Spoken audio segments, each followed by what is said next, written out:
നമ്മൾ ഇന്നിവിടെ പ്രകാശനം ചെയ്യാൻ പോകുന്നത് അൺബ്രോക്കൺ വിസ്പേഴ്സ് എന്ന പേരുള്ള ഒരു കവിതാ സമാഹാരമാണ്. എഴുതിയത് പ്രഭി രാജേഷ്. നമുക്കാദ്യം എഴുത്തുകാരിയെ സദസ്സിലേക്ക് സ്വാഗതം ചെയ്തുകൊണ്ട് തന്നെ തുടങ്ങാം. പ്രഭി, സ്നേഹം നിറഞ്ഞ സ്വാഗതം. പുസ്തക പ്രകാശനം നിർവഹിക്കുന്നത് ആദരണീയനായ കെ ഗോപിനാഥൻ മാഷാണ്. മാഷയെ സ്നേഹപൂർവ്വം ബഹുമാനപൂർവ്വം സ്റ്റേജിലേക്ക് സ്വാഗതം ചെയ്യുന്നു.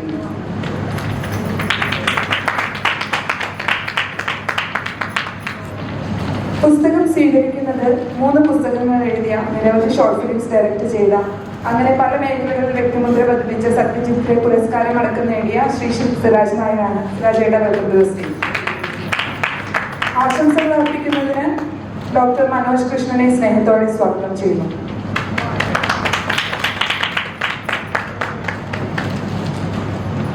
പവിത്രൻ മാഷിനും സ്നേഹത്തോടെ സ്വാഗതം.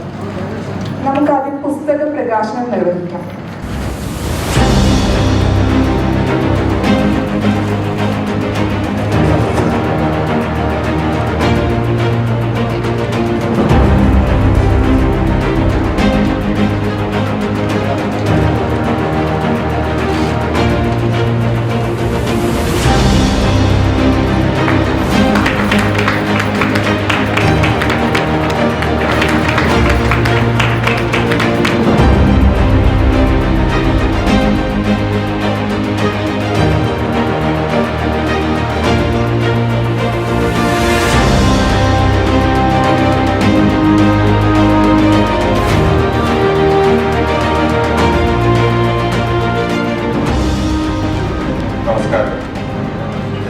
അപ്രതീക്ഷിതമായിട്ടാണ് ഈ ഭാഗ്യം എന്നെ വഴിയിൽ നിന്ന് പിടിച്ചത്. ഞാനിങ്ങനെ പുസ്തകശാലയിലേക്ക് പോകുന്ന വഴിക്ക് കൈരളിയിൽ നിന്ന് ഉള്ളി വന്നതാണ്. അൺബ്രോക്കൺ വിസ്പേഴ്സ് ആയിരുന്നില്ല അത്. ഒരു അൺബ്രോക്കൺ വിസ്പേഴ്സ് ആയിരുന്നു. ഇതിലെ ഒരു പുസ്തകം പ്രകാശനം ചെയ്യാനുണ്ട്. ആ പുസ്തകം ഞാൻ വായിച്ചു നോക്കിയാൽ ആ സമയം കൊണ്ട് 10 മിനിറ്റ് കൊണ്ട് പുസ്തകം ഒന്ന് വായിച്ചു നോക്കി. എനിക്ക് തോന്നിയത് ഞങ്ങൾക്ക് പറയും പുസ്തകവുമായി ബന്ധപ്പെട്ടിട്ട് ഇതിൽ മനോഹരങ്ങളായ കവിതകളാണ്. എൻ്റെ പ്രത്യക്ഷ ഒരു ഒട്ട പാച്ചിലിനിടയിൽ ഞാൻ കണ്ടെത്തിയത്. ഈ കവിതകളിലൊക്കെ ഫിലോസോഫിക്കലായിട്ടുള്ള ചില കാര്യങ്ങളുണ്ട് എന്ന് എനിക്ക് തോന്നുന്നു.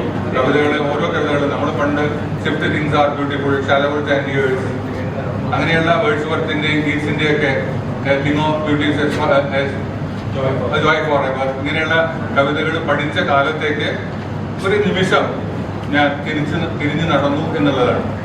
ഇതിൽ മനോഹരമായ ഒരു കവിത വായിച്ചപ്പോൾ എനിക്ക് ടാഗോറിന്റെ വളരെ പ്രശസ്തമായ ഒരു വരികൾ ഓർമ്മ വന്നു.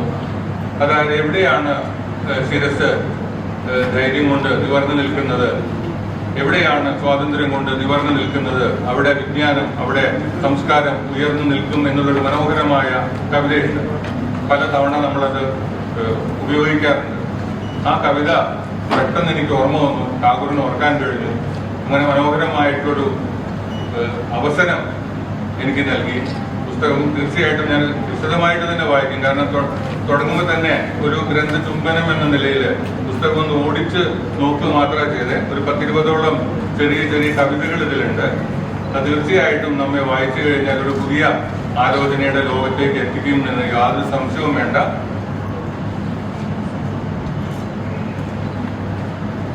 My life flows gently, flows and all. Thoroughly lonely nights where shadows fall.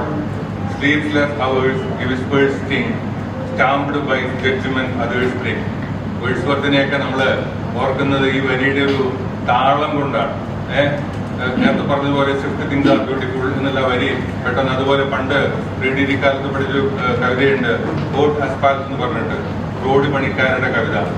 വളരെ മനോഹരമായ കവിതയാണ്. റോഡ് പണി, നമുക്ക് റോഡ് പണി വളരെ സ്മൂത്തായിട്ട് തോന്നും. പക്ഷെ പണിയെടുക്കുന്ന ആളുകളുടെ ശരീരവും മനസ്സും എങ്ങനെയാണ് നമ്മൾ ഉൾക്കൊള്ളുക? ആ കവിത വായിക്കുമ്പോൾ നമ്മൾ ആ റോഡ് പണിക്കാരുടെ കൂടെ കിലോമീറ്ററുകളോളം വെയിലും വിയർപ്പും എല്ലാ ചളിയും മണ്ണും എല്ലാം നമ്മൾ സഞ്ചരിക്കുന്ന ഒരു പ്രതീതി ഉണ്ടാവും. സമാനമായിട്ടുള്ള വളരെ എന്താ പറയുക, ഒരു കവിത്വം നിറഞ്ഞ ഒരു അന്തരീക്ഷത്തിലേക്ക് ഈ പുസ്തകം നമ്മളെ കൊണ്ടുപോകുമെന്ന് തന്നെയാണ് ഞാൻ കരുതുന്നത്. വളരെ സന്തോഷത്തോടെ ഞാൻ ഈ പുസ്തകം പ്രകാശനം ചെയ്തിരിക്കുന്നു. ഇതിന്റെ ഭാഗ്യം എനിക്ക് കൂടി ഉണ്ടാവട്ടെ എന്ന് ഞാൻ ആഗ്രഹിക്കുന്നു.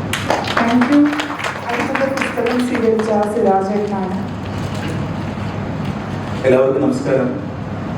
നമ്മുടെ എല്ലാം പ്രിയപ്പെട്ട കവിയാണ് ഗോപിയേട്ടൻ. അപ്പോൾ ഗോപിയേട്ടനോടൊപ്പം ഒരു ചടങ്ങിൽ സംബന്ധിക്കുക, അദ്ദേഹത്തോടൊപ്പം ഒരു പുസ്തകം പ്രകാശനം ചെയ്യാൻ അല്ലെങ്കിൽ ഏറ്റുവാങ്ങാൻ അവസരം ലഭിക്കുക എന്നത് എന്നെ സംബന്ധിച്ചിടത്തോളം ഒരു ഗുരുത്വം എന്നതിനപ്പുറം ഒരു ഗുരുവിനോടൊപ്പം ചിലവഴിക്കുന്ന നിമിഷങ്ങളായാണ് ഞാൻ കാണുന്നത്. കവിത എഴുതുന്നവരെ എപ്പോഴും ഞാൻ വളരെ ബഹുമാനത്തോടെയാണ് കാണുന്നത്. കാര്യം നമ്മളൊക്കെ നോവൽ എഴുതുമ്പോൾ അത് എത്രത്തോളം വായനക്കാരിലേക്ക് എത്തിക്കാൻ വേണ്ടി അത്രത്തോളം അതിനെ ക്ലാരിഫൈ ചെയ്ത് നമുക്ക് എഴുതാൻ പറ്റും. പക്ഷേ കവിതകൾ എഴുതുമ്പോൾ ഒരു വലിയ വിഷയത്തെ കൂട്ടിക്കുറുക്കി കുഞ്ഞു വരികളിലാക്കി അത് അത്രത്തോളം അർത്ഥവത്തായി അവതരിപ്പിക്കുക എന്നുള്ളത് ഒരു ചെറിയ കാര്യമല്ല. അതുകൊണ്ട് എപ്പോഴും ഞാനും പലപ്പോഴും കവിത എഴുതാൻ ശ്രമിച്ച് പരാജയപ്പെട്ടു പോയ ഒരു മനുഷ്യനാണ്.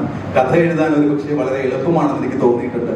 വളരെ എളുപ്പമെന്നല്ല, കുറച്ച് കവിത എഴുതുന്നതിനേക്കാൾ. കാര്യം കവിത അത്രത്തോളം അർത്ഥസമ്പുഷ്ടമായിരിക്കണം, വലിയൊരു വിഷയം അതിനകത്തുണ്ടായിരിക്കണം. അപ്പോൾ അതെല്ലാം രീതിയിൽ എല്ലാവരും ശ്രദ്ധിക്കപ്പെടുന്ന ഒരു പുസ്തകമായിരിക്കട്ടെ ഇതെന്ന് കവി ആശംസിച്ചുകൊണ്ട് നിർത്തുന്നു. Thank you. എനിക്കും ആശംസകളാണ് ശ്രീ മനോജ് കൃഷ്ണനിൽ നിന്നും. നമ്മള് പുസ്തകത്തിൻ്റെ വലുപ്പമൊക്കെ നോക്കണ്ട്, അതിൻ്റെ ഉള്ളിലുള്ള കണ്ടന്റാണ്. ഈ പുസ്തകം എൻ്റെ കയ്യിലെത്തിയിട്ട് കുറച്ച് ദിവസമായി. ഞാനിതിങ്ങനെ മറിച്ച് നോക്കിക്കൊണ്ടിരിക്കുകയാണ്. ഓരോ തവണ വായിക്കുമ്പോഴും എനിക്ക് വേറെ വേറെ അർത്ഥമാണ് കിട്ടുന്നത്. എന്തായാലും wish you all the best Praveen. ഇതിനുള്ള അവസരം ദൈവം കൊടുത്തതിൽ ഞാൻ വളരെ അഭിമാനിക്കുകയും നന്ദി ചെയ്യുകയും. എൻ്റെ മോൾ ചെറുപ്പത്തിലേ എനിക്ക് തോന്നിയത് എവിടെയോ എത്തുമെന്ന് ഞാൻ വിചാരിച്ചിരുന്നു. അതിന് ഉപകൃതമാണ്. കാരണം നമ്മൾ ഇന്ത്യയിലെ ഉയർന്ന കരയിലേക്ക് എഴുതാൻ എല്ലാ കഴിവും കുറിച്ച് എഴുതാനുള്ളതും പോയാൽ ഉണ്ടാവുകയും എല്ലാവരുടെയും അതിൻ്റെ മോളെ ഉണ്ടാവുന്നതിന് സാധിച്ചിട്ടുണ്ട്. എല്ലാവരോടും ഒരുപാട് സ്നേഹം. ഗോപിനാഥൻ മാഷ്, സിരാജേട്ടൻ, കൈരളി ബുക്സ്, മനോജേട്ടനാണ് സ്ട്രെങ്ത് ബിഹൈൻഡ് ദ ബുക്ക് എന്ന് പറയാം. മനോജേട്ടനാണ് ഈ ബുക്ക് കൊണ്ടുപോയത്. And thank you all for being with me. You people are my real motivation and you people inspire me to do this, to go ahead, to keep moving forward. So big hugs to all of you for supporting me, motivating me and inspiring me. And this book is all about life and the wonderful people around me. So this book is dedicating to all of you for your inspiration, for your motivation and for your love throughout my life. Thank you. Thank you Pravi.